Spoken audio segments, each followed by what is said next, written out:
This year, Indonesia recorded the highest rice production and grain reserves in our history. We are now self-sufficient in rice, and we are starting now to export rice to other nations in need, including providing rice for Palestine.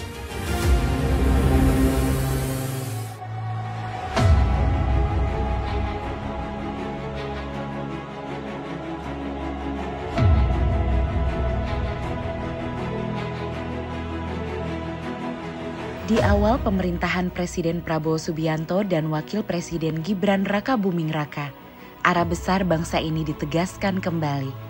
Pertanian menjadi urat nadi kemandirian, penjaga ketahanan, dan harga diri bangsa.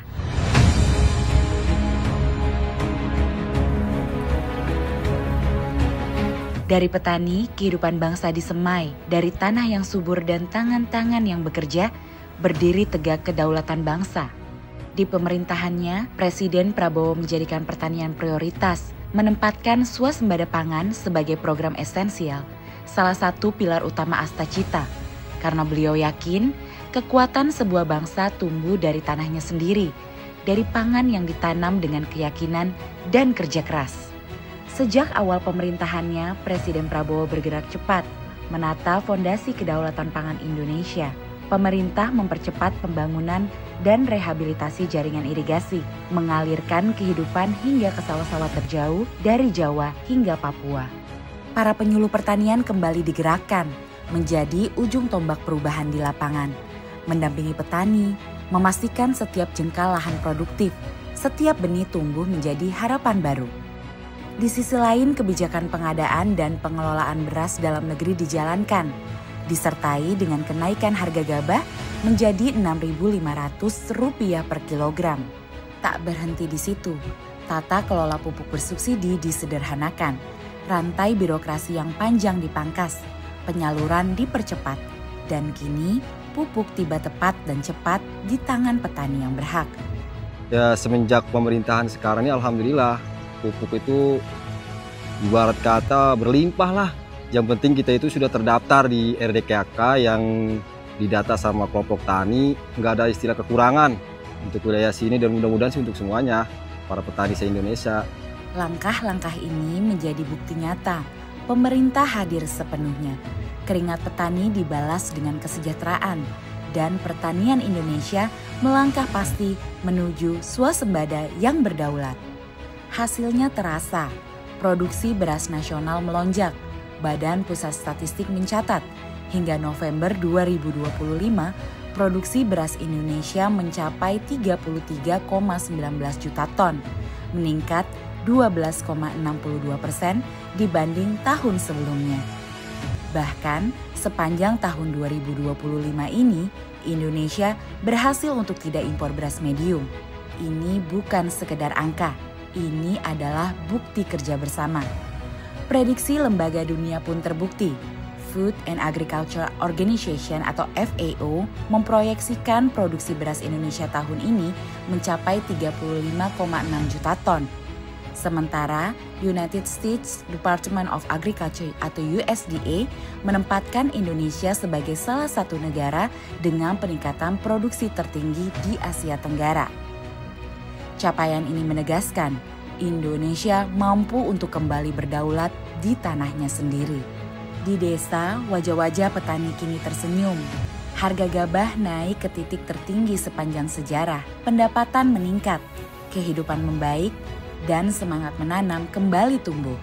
Kini, kesejahteraan petani itu benar ada. Pada September 2025, nilai tukar petani mencapai 124,36.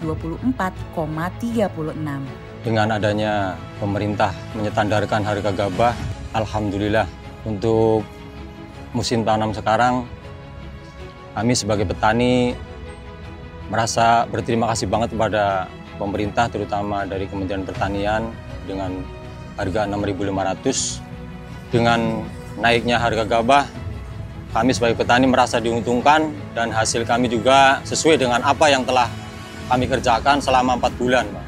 yang sangat luar biasa. Kami mengucapkan ribuan terima kasih kepada Bapak Menteri Pertanian, Bapak Andi Amran Sulaiman. Terima kasih juga kepada Bapak Presiden Republik Indonesia, Pak Prabowo Subianto.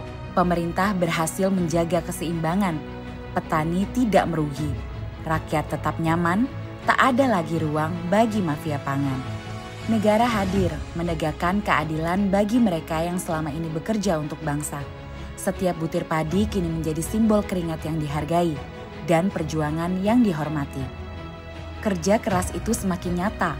Ekspor pertanian melonjak hingga 38,25%.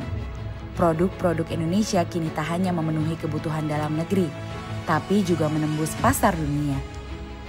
Semua memberi pengakuan, Indonesia kini menjadi salah satu produsen beras terbesar dengan peningkatan produksi tertinggi kedua di dunia. Stok beras nasional bahkan mencapai 4,2 juta ton, tertinggi sepanjang sejarah bangsa Indonesia ini berdiri. Namun pemerintah tidak berhenti di produksi. Langkah besar berikutnya adalah hilirisasi pertanian. Bahan mentah kini diolah di dalam negeri, menciptakan nilai tambah dan membuka lapangan kerja baru. 8,6 juta tenaga kerja bahkan berpotensi dapat terserap dari upaya hilirisasi ini. Dari sawah hingga pabrik, dari desa hingga ekspor, seluruh rantai pertanian digerakkan untuk menciptakan kesejahteraan yang merata. Dampak besar sektor pertanian juga terasa pada ekonomi nasional. Badan Pusat Statistik mencatat, pada kuartal 1 tahun ini, pertanian tumbuh hingga 10,52%, menjadi sektor penopang terbesar ekonomi Indonesia. Fakta ini sekaligus menegaskan, pertanian bukan hanya stabil di tengah fluktuasi global, tetapi juga memiliki daya dorong luar biasa bagi kemajuan ekonomi bangsa. Inilah transformasi besar pertanian. Indonesia kini tidak hanya berdaulat pangan di rumah sendiri, tetapi juga berbagi untuk dunia. Sebanyak 10.000 ton beras dikirim ke Palestina, bukan sekedar bantuan pangan, tetapi pesan kemanusiaan yang mendalam. Indonesia kini mampu memberi, bukan lagi meminta.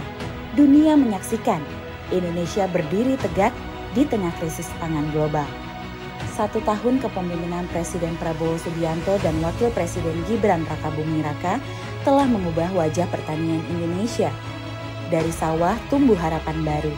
Dari tangan petani lahir ketahanan bangsa.